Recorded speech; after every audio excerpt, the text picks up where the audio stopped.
You standing on my construction site, Tom. If you interfere again, I'll have you charged, Grant.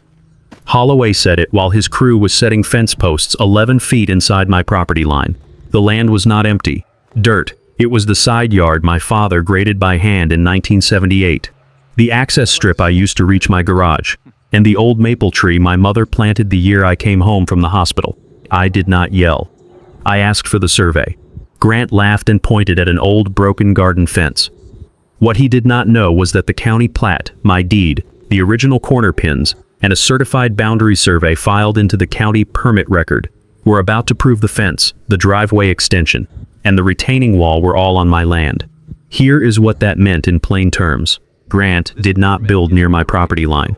He built over it. By the time the county review meeting ended, his permit was suspended, his wall came down, his contractor walked off the job, and the property line was recorded exactly where my father always said it was. Let me back up. My name is Thomas Walker, though everyone who knows me calls me Tom. I am 63 years old, retired from the utility company, and I have lived in the same house on Briar Hollow Road for 31 years. My father bought the place in 1978, back when the road was still gravel and every house on the block had more trees than lawn. He was not a rich man. He worked for the county road department, came home with dust in his hair and grease under his nails, and spent most evenings fixing something that probably should have been replaced. But he loved that property. Not because it was impressive. It was not half an acre, a modest brick ranch-style house, a detached garage, and a narrow strip of side yard that ran between the garage and the neighbor's lot.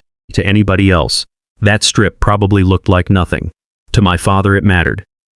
He graded it himself with a borrowed tractor. He laid the first gravel path there, so he could pull his truck around to the back of the garage. My mother planted a maple tree near the edge of that strip the year I came home from the hospital.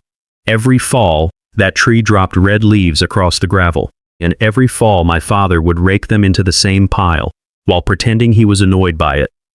After my parents were gone, I kept the place almost exactly the way they left it. The maple stayed, the gravel strip stayed, the side yard stayed open so I could reach the garage, the back fence, and the little shed where my father used to keep his tools. That was the land Grant Holloway decided belonged to him. Grant moved in next door in early May. He bought the old Whittaker house. After Mrs. Whittaker passed, and her kids sold it fast, within 2 weeks, he had 3 contractor trucks in the driveway, a dumpster on the curb, and a black SUV that never seemed to get dusty no matter how much construction was happening around it. I did not mind the work. New owners fix things. That is normal. What was not normal was waking up on a Saturday morning to the sound of post hole diggers beside my garage. At first I thought the noise was coming from Grant's side. I poured coffee, looked through the kitchen window, and stood there with the mug halfway to my mouth. 3 men were in my side yard. One was running an auger into the ground. Another was carrying white vinyl fence panels. A third was unloading bags of concrete beside the old maple tree. They were not close to my property line, they were past it. I set the coffee down and walked outside. Grant was standing near the crew with rolled up plans in one hand and sunglasses on his face, even though the morning was still gray. He wore a quarter-zip pullover, pressed jeans, and the expression of a man supervising. Land he had already decided was his. I kept my voice even. Grant, what's going on? He turned like he had been expecting me and smiled without warmth. Morning, Tom. We re-cleaning up the boundary. I looked at the holes in my yard. That's my side yard. He gave a short laugh. No, it's not. That's exactly what we re-correcting. The foreman, a square-shouldered man named Benson, shut off the auger. The sudden silence made the whole thing feel heavier. Grant unrolled the plans and tapped a line with his finger. The fence is going here. Driveway extension comes through here. Retaining wall starts there. He pointed toward the maple tree. The tree my mother planted. I said, you 11 or 12 feet over the line. Grant shook his head like I had disappointed him. That old fence, back there is the line. He pointed toward a broken stretch of wood rail half buried in brush.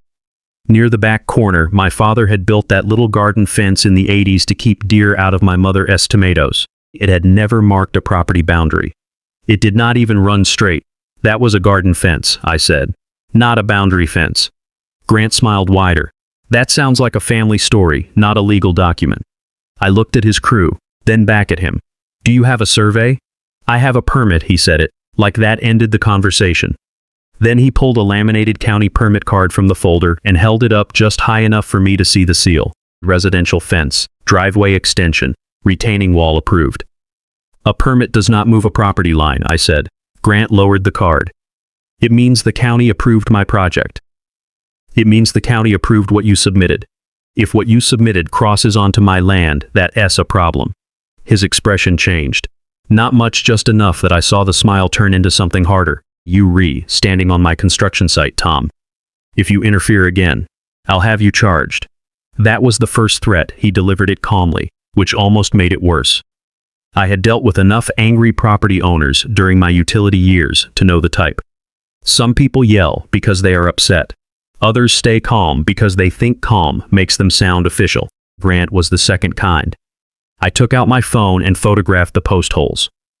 Grant's eyes moved to the phone. What are you doing keeping a record? You don't have permission to photograph my crew. They were standing in my yard.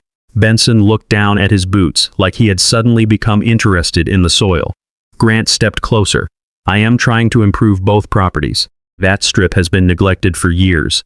My father maintained this strip before you knew this street existed. Grant tilted his head, and now I own next door. Things change, not everything, I thought. But I did not say it. I walked toward the maple tree and stopped near the place where an old iron survey pin had always sat low in the ground. I knew the spot because my father had shown it to me years ago, back when I was helping him replace a drainage pipe along the garage. See that? He had said, tapping the metal with the toe of his boot. That pin matters more than the fence. Fences move, pins don't, except now the pin was gone. In its place, several feet deeper into my yard, was a fresh wooden stake with pink ribbon tied to the top. I crouched and looked at the ground. The soil around the original pin location was disturbed. Not much, but enough. A small round hole, loose dirt, a scrape mark in the clay. I photographed it. Grant called from behind me. That stake was set by my contractor. Your contractor is not a surveyor. He knows what he is doing. Then he can show me the survey. Grant rolled the plans back up. You keep saying survey like it's magic. The county issued the permit. I stood and looked at him. Based on what boundary? Grant did not answer immediately. That was the first time I noticed. The plans in his hand were not a certified survey. They were a site drawing, a clean, simple rectangle with a straight line down one side and proposed improvements marked in thick black ink. No surveyor stamp, no monument references, no deed calls, no measurements tied to the recorded plat. Just a drawing, I asked. Who drew that? Grant's jaw tightened. My designer prepared it. Your designer walked the property. My designer used the existing fence line, the garden fence, the recognized boundary. I almost laughed, but I did not. There are moments when laughing gives the wrong person permission to pretend you are not serious. So I took another photograph. The permit card, the site drawing, the fresh stake, the missing pin location, the post holes, the concrete bags, the maple tree standing behind all of it like a witness. Grant watched me document. Everything you're making this harder than it needs to be, he said. No, I am making it accurate. He stepped closer, lowering his voice, so the crew would not hear every word. Listen, Tom. I know this house means something to you. I get that. But old memories do not create ownership. This improvement is happening if you want to waste money fighting it. That's your choice. I looked past him at the first fence post. Lying on the grass, white vinyl, bright new wrong. My deed creates ownership, I said. Grant gave me a patient little smile. Then, bring it to court. It was the kind of sentence people say when they think court is a weapon only they can afford. I had no intention of going to court that morning. I had no intention of shouting, threatening, or touching his equipment. I had learned a long time ago that when someone is building their mistake in public, sometimes the smartest thing you can do is let them keep building while you collect the proof. So I stepped back. Grant took that as surrender. He turned to Benson and said, "Keep going." The auger started again. The sound tore into the yard like a drill bit through bone. I walked back toward my porch, but before I went inside, I took one more picture. It showed Grant standing with his rolled plans, the crew digging behind him, and my old maple tree just beyond the new wooden stake. That picture would matter later. So would the permit, so would the missing pin. Inside the house, I opened the bottom drawer of my father's filing cabinet. The drawer still smelled faintly of paper dust and the pipe tobacco he used to keep in a jar on his desk. There were folders for taxes, insurance, garage repairs, roof work, and the original closing packet from 1978. Near the back was a blue folder labeled in my father's handwriting. Property line west side. I pulled it out and set it on the kitchen table. Outside, Grant's crew was still digging. By Monday, he had said, the fence would be permanent, but Grant's permit had one problem. It trusted a property line he had drawn himself. By the time I spread my father's folder across the kitchen table, Grant's crew had already set the first post. I could hear them from inside the house, the dull punch of the auger, the scrape of shovels, the low voices of men who had been told this was just another fence job, and had no idea they were pouring concrete into someone else's land. The blue folder was older than most of the houses on Briar Hollow Road. My father had kept everything. The deed from 1978, the survey sketch from when he built the garage, a copy of the subdivision plat, receipts for gravel, a hand-drawn note showing where the west side marker sat near the maple tree. At the top of one page, in his blocky handwriting, he had written, "West line, do not guess." That was my father in 4 words. Outside, Grant Holloway was guessing with concrete. I took photographs of every document, then sent Grant a text. "Grant, I dispute your boundary placement. Your crew is working on my property. Stop construction until a licensed survey confirms the line." He replied. 6 minutes later, "Tom, my permit is approved. Do not interfere with my contractors." That was not an answer. So, I called the sheriff's office. Deputy Miller arrived 40 minutes later in a tan cruiser, moving with the slow patience of a man who had been sent to settle too many neighbor disputes before lunch. Grant reached him first. "This man is interfering with permitted work," Grant said, pointing at me, before the deputy had even closed his door. "He says harassing my crew and threatening to shut down my project." I stayed where I was beside the maple tree. Deputy Miller looked at me. "Sir, are you Mr. Walker?" "Yes, did you threaten anyone?" "No," Grant made a sound under his breath. I held up the folder. "I told him this work is over my property line. I asked him to stop until there is a survey." The deputy looked at the post holes, then at the permit card Grant handed him, then at my old deed and sketch. He did not pretend to know what he could not know. "I'm not a surveyor," he said. "I can to determine a legal boundary standing here in the yard." Grant smiled like that settled it. Deputy Miller continued, "This appears to be a civil boundary dispute. I'm not ordering anyone arrested today. I'm not ordering anyone to tear anything down today, but I am telling both of you to document everything and avoid touching each other's property or equipment." Grant's smile stayed. "Mine did not change, Deputy," I said. "If his crew continues working after being told the boundary is disputed, does that go in your report?" Miller looked at me for a second. "Yes. I can note that you formally objected." "Please do." Grant's smile faded a little. That was the first small crack. After the deputy left, Grant walked over with his hands in his pockets. "You heard him," he said. "Civil matter." I heard him say. He would note my objection. I'm not documenting it. Grant looked toward the crew. "Keep going." The auger started again. That afternoon, I drove to the county building department. The office sat behind the courthouse, tucked into a brick building with faded green trim and a bulletin board full of inspection schedules. A woman at the front desk asked for the permit number, and I gave it to her from the photograph I had taken. She printed the basic permit packet: residential fence, driveway extension, retaining wall, applicant, Grant.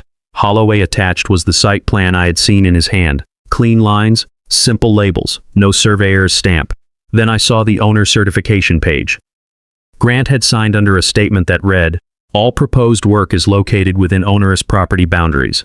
I read that sentence twice. Then I paid for a copy on my way home. I stopped by the post office and mailed Grant a certified letter. Nothing dramatic. No threats. Just one page. I identified the disputed strip, referenced my deed and existing property records, stated that I did not consent to entry or construction on my land, and requested that all work stop until a licensed surveyor confirmed the boundary. I also emailed him a PDF copy that afternoon. There would be no argument later that he did not know. My father would have approved of the wording. Plain, dated, mailed. Emailed. Paper that could be read later by someone who did not care, who sounded more confident.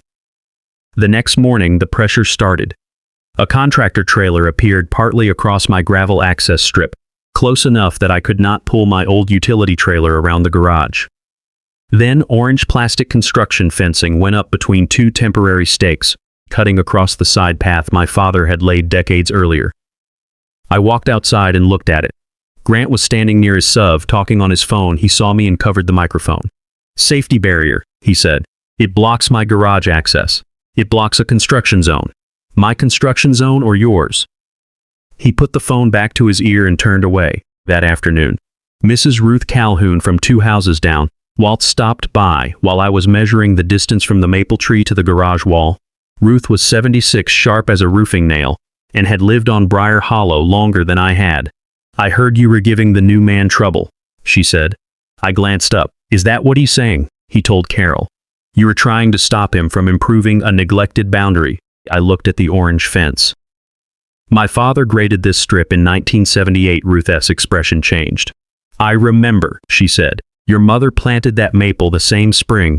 That made me stop measuring. You remember that, Tom? I brought her a casserole after she came home with you from the hospital." "Of course I remember." She looked toward Grant's place. "That little broken fence he is pointing at was for tomatoes. Your father complained about deer every summer." For the first time that morning, I felt something loosen in my chest. A witness. Not a legal document, but a witness to the history Grant was trying to rewrite. Ruth looked at the post holes and shook her head.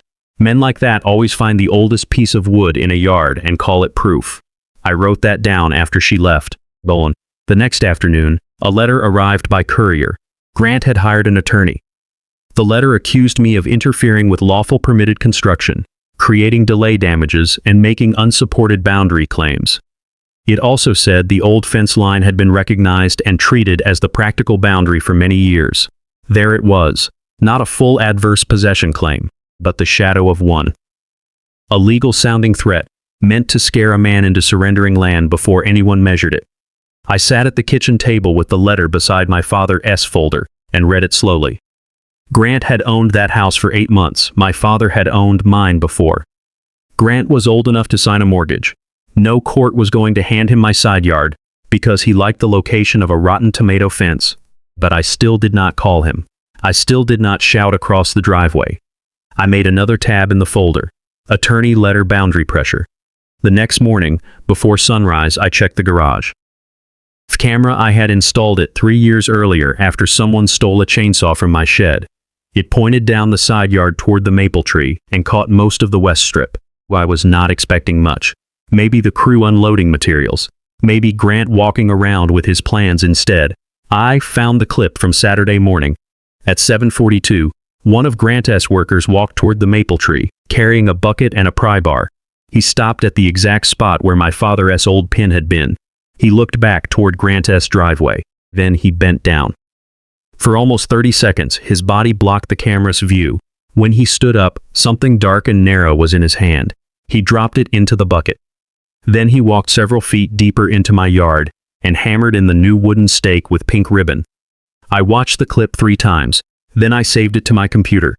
Then I saved it to an external drive. Then I emailed a copy to myself. By Sunday night, Grant had 3 posts set in concrete, an attorney letter in my mailbox, a trailer blocking my access strip, and half the neighborhood. Thinking I was the unreasonable old man who hated progress. But now I had something Grant did not know existed. I had video of the marker being pulled from the ground. The first thing I did was nothing. That sounds strange, but it matters. I did not march outside with the video. I did not show it to Grant. I did not send it to his attorney with a message full of anger. I had learned something in 38 years of utility work. When a line is live, you do not grab it just because you can see the spark. You isolate it. You test it. Then you document exactly where the danger is. So I made coffee, opened my father's blue folder, and started building the file properly. The video went into a folder labeled marker footage. The permit application went behind it. The attorney letter went next. Then my certified letter. Then the sheriff incident number Deputy Miller had given me. Then the photographs of the fresh stake, the post holes, the concrete bags, and the old maple tree. By 8:30 that morning, I had called Ellen Price. Ellen was a licensed surveyor my father had used once in the late 90s when a drainage dispute popped up 3 houses down. She was in her early 60s now, with a voice like a tape measure snapping shut. "What are we surveying?" she asked. "West property line. Possible encroachment. Fence posts already set. Existing survey?" "Yes." "Recorded plat?" "Yes." "Original pins?" "One may have been disturbed." There was a pause. "Do not touch anything else," she said.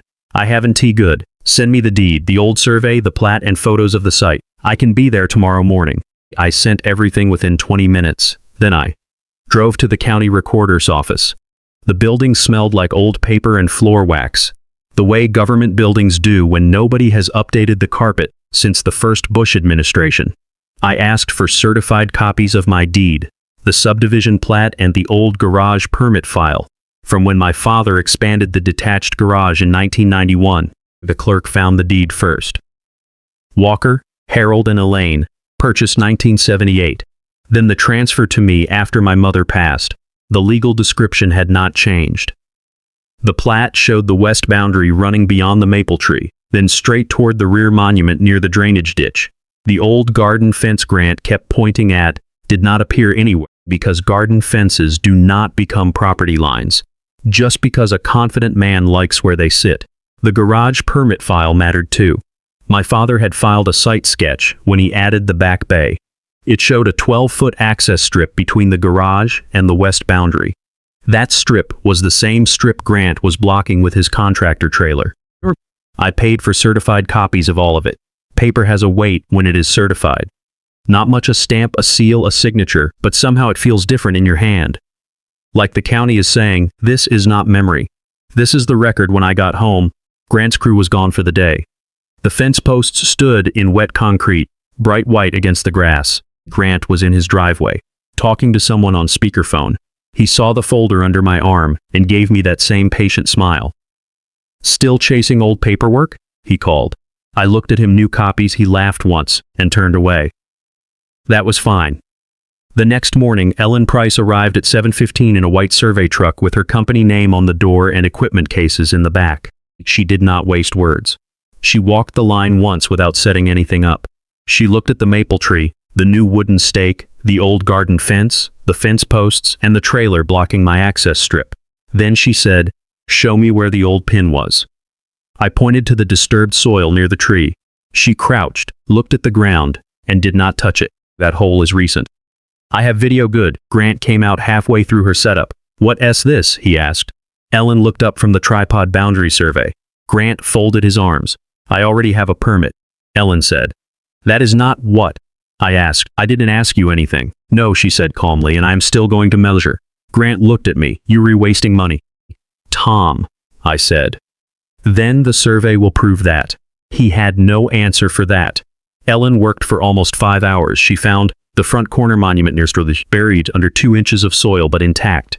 She found the rear monument near the drainage ditch, exactly where the old plat said it should be. She measured angles, distances, offsets, and tied everything back to recorded monuments rather than fences, guesses, or someone's renovation plan. By noon, the truth was marked in orange flags. Not Grant's orange construction fence, survey flags. They ran in a clean line from the front monument past the maple tree to the rear corner.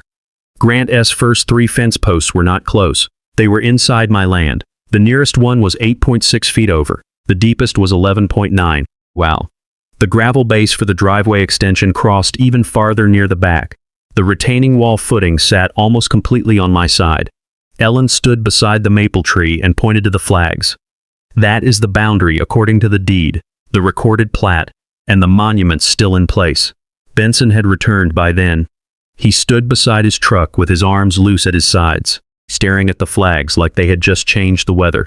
Grant said, "Surveys can be wrong."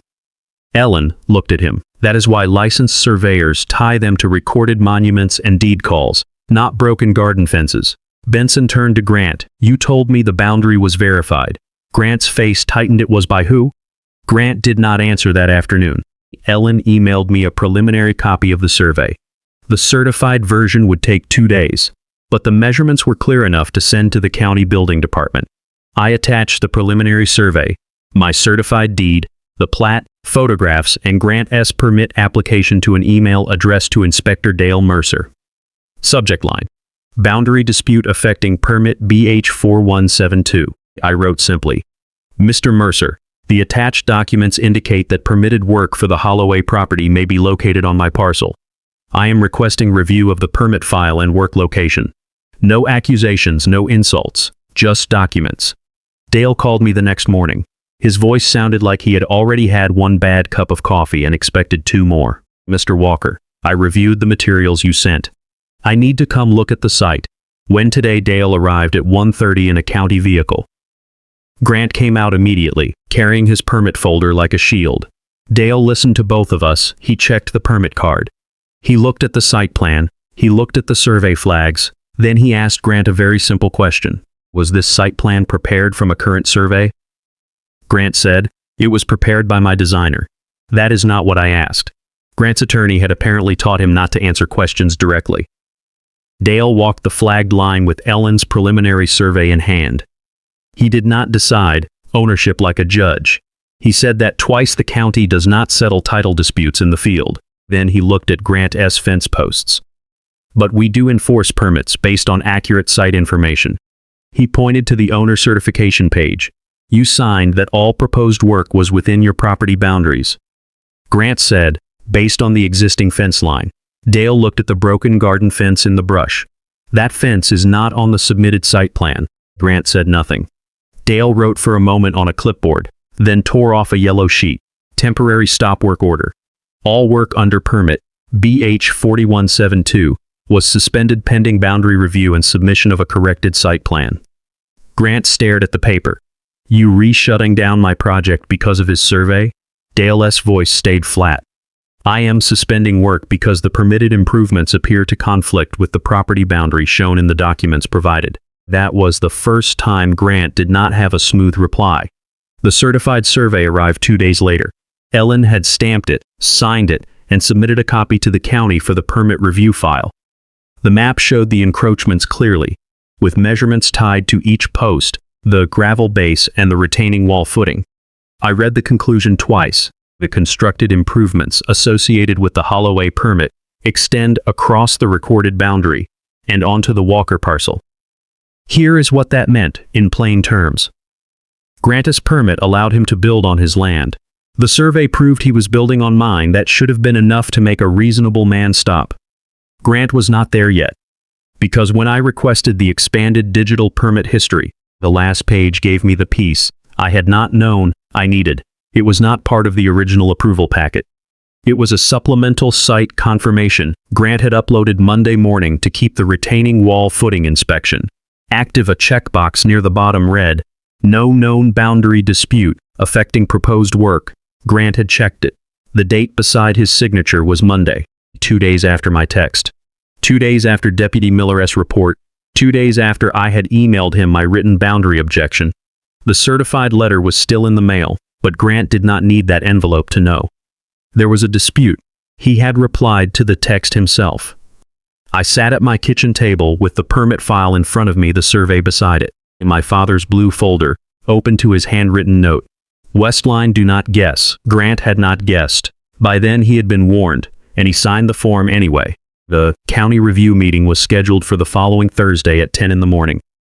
Not a courtroom, not a trial, just a conference room inside the county building department, with beige walls, a long table, a wall clock that ticked too loudly, and a row of metal chairs along one side for anyone who had business to watch. Grant arrived 5 minutes late. That was the kind of man he was. He came in wearing a navy sport coat, no tie, carrying a leather folder under one arm. His attorney was with him, a thin man named Lawrence Pike, who looked like he had spent the morning telling Grant not to speak unless spoken to. Benson came too. He did not sit beside Grant. He sat 2 chairs away.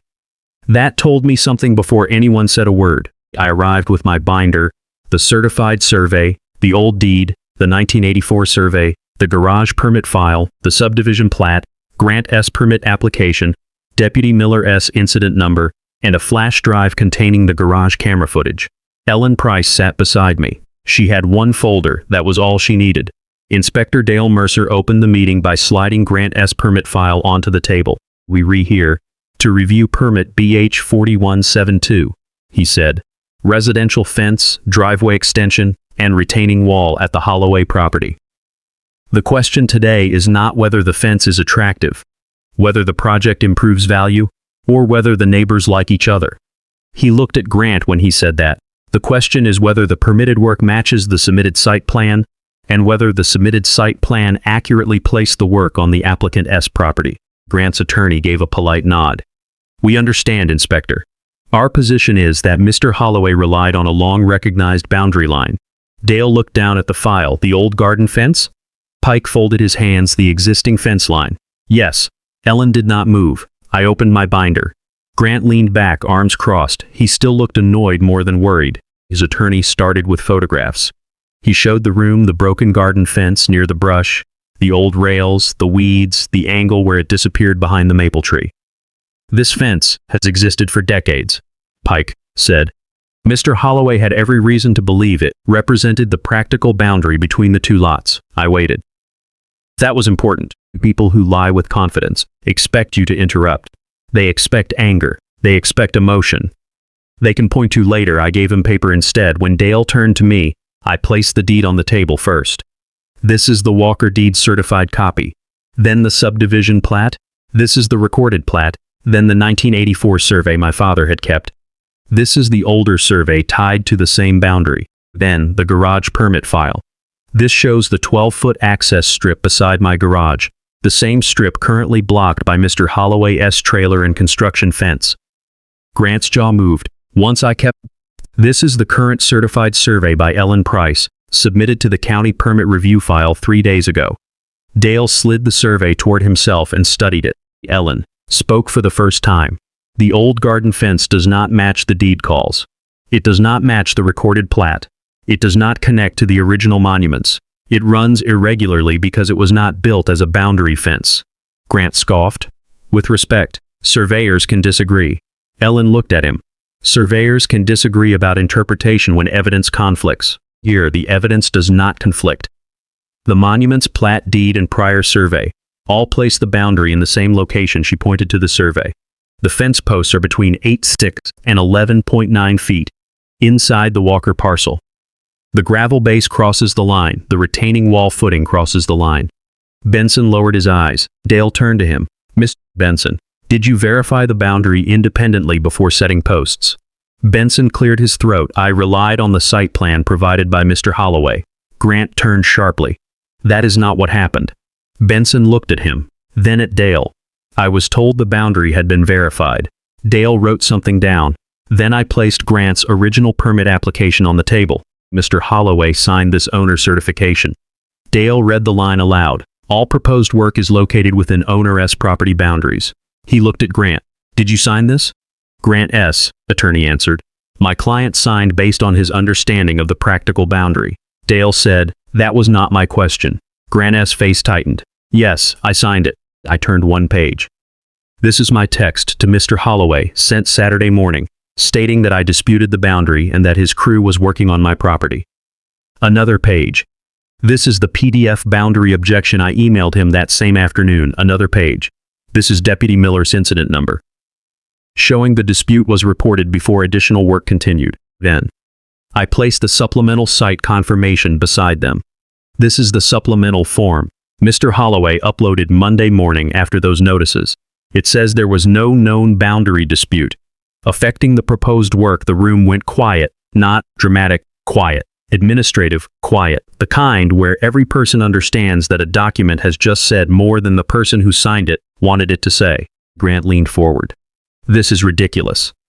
Tom is trying to turn a misunderstanding into some kind of accusation. I looked at him. You built a wall on my land and called my deed an opinion. Grant's attorney touched his sleeve. Grant sat back. Dale turned to me. You mentioned video. I nodded and handed him the flash drive. The county conference room had a small screen mounted near the corner. Dale plugged the drive into a laptop. The video opened from my garage camera. There was no music, no narration. Just a gray Saturday morning, the side of my garage, the maple tree, and one of Grant's workers, walking toward the old pin location with a bucket and pry bar. The room watched him crouch, watched him work the ground, watched him stand with something narrow and dark in his hand, watched him drop it into the bucket. then watched him hammer the new wooden stake several feet deeper into my side yard. Benson went pale. "I didn't tell him to pull a marker," he said. Grant said, "You can even see what that is." Ellen said the location shown in the video corresponds to the missing monument location from the prior survey. Dale paused the video. He did not accuse anyone of a crime. He did not need to. He just looked at Grant. "Do you still maintain this site plan accurately reflected the property boundary when submitted?" Grant opened his mouth. His attorney answered first. "We would like time to review the survey materials." Dale nodded. "You will have time, but the stop work order remains in effect." Grant's face darkened. "For how long until a corrected site plan is submitted based on a verified boundary, and until all work outside the applicant's property is addressed?" Addressed how Dale looked back at the survey. "That is between the property owners, but the county will not approve construction shown to be on a neighboring parcel for the first time since I had met him." Grant had nothing polished to say. Dale placed the permit application, the supplemental site confirmation, the survey, and the stop work order together in the file. This permit was issued and continued, based on information that now appears inaccurate. He turned to Grant's attorney. "If your client wants to proceed, he will need a corrected plan. No further work is authorized under the current permit." Grant stood too quickly, and his chair scraped the floor. "This is not over." I closed my binder. "No," I said. But now it is measured. Benson left without walking beside him, and by that afternoon the county permit file had been updated with 3 words. Grant could not talk around boundary review required. The county did not make Grant tear everything out that afternoon. Real life does not usually move that fast. There was no deputy waiting in the hallway. No judge slamming a gavel. No dramatic arrest in front of the building department.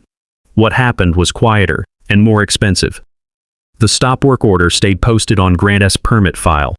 The online record showed boundary review required, and that was enough to change the entire project. Benson would not return. I learned that 2 days later when the white work truck pulled up in front of Grant's house, but nobody unloaded tools. Benson walked over to the fence posts with a clipboard in his hand. He looked at the concrete, then at the survey flags, then back toward Grant's front door. Grant came outside, already angry. I was standing by my garage, not hiding, not interfering, just watching my property. Benson's voice carried across the strip. "I can't continue this job without a corrected site plan." Grant said something I could not hear. Benson shook his head. "No, not after that meeting. Not with the county file marked that way." Then Grant pointed toward me. Benson did not even look over. "I'm not working on land the survey says belongs to him." That was the moment Grant understood something the county meeting had not fully taught him. Paper does not just win arguments. Paper changes who is willing to stand beside you. By the end of the week, my attorney, a quiet woman named Marcia Keller, had sent Grant's attorney one letter, not a dramatic one. 4 pages, clean, precise, every sentence tied to a document. She cited my deed, the recorded plat, Ellen Price's certified survey, the county stop work order, Grant's owner certification, the supplemental site confirmation, my written boundary objection, and the garage camera footage showing the marker being removed. Then she explained the demand. Grant had 10 business days to remove all improvements from my parcel, restore the disturbed ground, replace the survey monument through a licensed surveyor, reimburse the survey cost and attorney letter fee, and sign a written agreement not to enter or authorize work on my property again without permission. Grant's response came through his attorney. He denied wrongdoing. He blamed the contractor. He blamed the old fence. He blamed confusion. But he did not blame the survey that mattered. His lawyer knew better. A week later, the tone changed. Grant wanted to resolve the matter neighbor to neighbor. That phrase made me stare at the email for a while. Neighbor to neighbor would have been knocking on my door before digging holes beside my garage. Neighbor to neighbor would have been stopping when I objected. Neighbor to neighbor would have been asking why an old maple tree and a gravel strip mattered, before calling them neglected. But I had no interest in punishing words. I wanted my land back. The settlement was signed 11 days after Marcia's letter. Grant did not sign it at my kitchen table. He signed it through his attorney, which suited me fine. The terms were simple. All fence posts on my property had to be removed. The retaining wall footing had to come out. The gravel extension had to be pulled back behind the certified boundary line. The disturbed soil had to be restored and reseeded. The original monument location had to be reestablished by Ellen Price's office and submitted to the county permit record. Grant had to reimburse my survey cost and the attorney fee for Marcia's letter. And he had to sign a no-entry agreement stating that neither he, his contractors, nor anyone acting on his behalf could enter my property without written permission. No apology, no handshake, no neighborly speech, just signatures. That was enough. The removal crew came on a Tuesday morning, not Benson's crew. Grant hired someone else.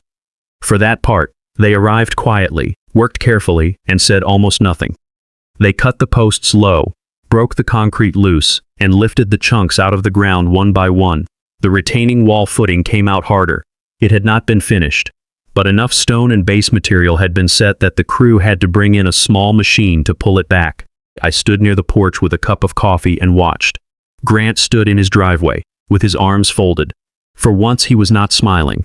When the crew pulled up the last section of gravel from my access strip, I could see the old path again. It was scarred, rutted, ugly for the moment. But open, my father's strip was open. Ellen came back 2 days later. She did not say much. She never did. She set the replacement monument exactly where the survey said it belonged.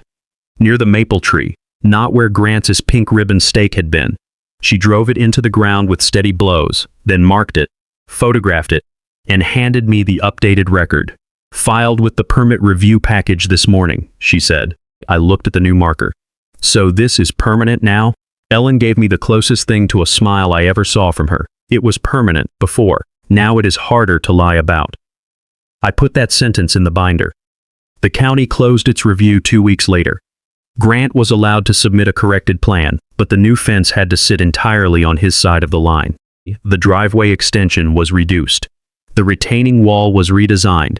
The final fence was shorter, farther back, and nowhere near my maple tree. It looked smaller than the one he had planned. Maybe because it was, or maybe because it had lost the confidence of a man who thought land moved when he pointed at it. The story did not stay private. Things like that never do on Briar Hollow Road. At the next informal Briar Hollow neighborhood watch meeting, someone asked why Grant's construction had stopped. Ruth Calhoun was there, sitting in the second row with a folded copy of the county stop work order. She had somehow printed from the public permit portal. Ruth had lived long enough to understand that public records are not gossip, they are records. Grant was not at the meeting, but his story was. People learned that the old broken fence was not the boundary. They learned the county survey had put the line where my father always said it was. They learned Grant had signed a supplemental permit form, saying there was no known boundary dispute, after I had already objected in writing. Nobody shouted. Nobody clapped. But after the meeting, 3 neighbors came up to me and told me their own stories. One had a drainage easement Grant had questioned. One had a shared tree he wanted trimmed entirely from her side. One said he had offered to clean up part of her back lot if she signed a paper she had not understood. I told each of them the same thing. Pull your deed. Read the plat. Do not sign anything you do not understand. That was not revenge. That was prevention. A month later, the grass started coming back on the side strip, not perfectly. You could still see where the posts had been. You could still see the lighter soil where the gravel had been scraped away, but the land was healing. The maple tree made it through. That mattered more than I expected. One afternoon, I found myself standing beside it with my hand on the trunk, looking down at the new survey marker near the roots. I thought about my father tapping the old pin with his boot. Fences move. Pins, he had been right. Grant Holloway had arrived with contractors, plans, permits, and the kind of confidence money gives people when nobody has told them no in a while. But he made the same mistake. Entitled people always make, he thought. Silence was weakness. He thought old records were old because they did not matter anymore. He thought a man living quietly in the house his father bought would rather give up land than make trouble. What he did not understand was that I was not protecting dirt. I was protecting memory. The maple my mother planted, the gravel strip my father graded, the garage access he measured, the line he told me never to guess. Grant built over my property line because he believed his version of the boundary would become real if he built fast enough. The county survey took him down because the record was there before he arrived, and it was still there after his fence came out. I did not win by being louder. I won by being accurate. And every time I pull my trailer around the garage now, past that maple tree, and over the strip my father laid by hand, I look at the new marker in the ground, and remember the simplest truth in property law. Your land does not become someone else, just because they are bold enough to start digging. If you have ever had a neighbor, HOA, or contractor cross your property line and act like your land belonged to them, drop your story in the comments. And if you believe every homeowner should know what their deed says before someone with a clipboard tries to rewrite it, subscribe for the next property line justice story.